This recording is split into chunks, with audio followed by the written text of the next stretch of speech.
میں بڑا ننگا جملہ بولتا ہوں کہ قادری صرف اس لیے کافر ہے کہ آپ کے امی ابو قادیانی نہیں ہے، ورنہ اگر آپ کے اور میرے امی ابو قادیانی ہوتے تو ہم بڑی آسانی کے ساتھ اپنے آپ کو مسلمان اور غیر قادیانیوں کو کافر سمجھ رہے ہوتے۔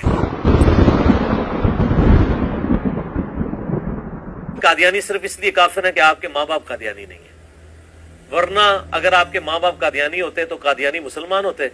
اور باقی سارے کافر ہوتے۔ یہ جو دو بڑی چیزیں ہیں کہ نبی علیہ السلام کو ماننا اور قرآن کو ماننا، یہ چیزیں انہیں یہود و نصارہ اہل کتاب سے کیا بہتر نہیں کر دیتی ہیں؟ یہ چیزیں انہیں یہود و نصارہ اہل کتاب سے کیا بہتر نہیں کر دیتی ہیں؟ قیامت والے دن میرے حوض کوثر پہ کچھ لوگ لائے جائیں گے جن کو میں پہچانتا ہوں گا، کیوں کہ مسلمانوں کے اعضائے وضو چمک رہے ہوں گے قیامت والے دن، قادیانیوں کے بھی چمک رہے ہوں گے، قادیانیوں کے بھی چمک رہے ہوں گے، قادیانیوں کے بھی چمک رہے ہوں گے۔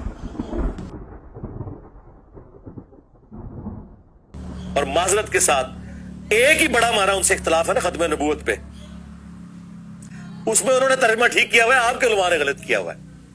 اس میں انہوں نے ترجمہ ٹھیک کیا ہوا ہے، آپ کے علماء نے غلط کیا ہوا ہے۔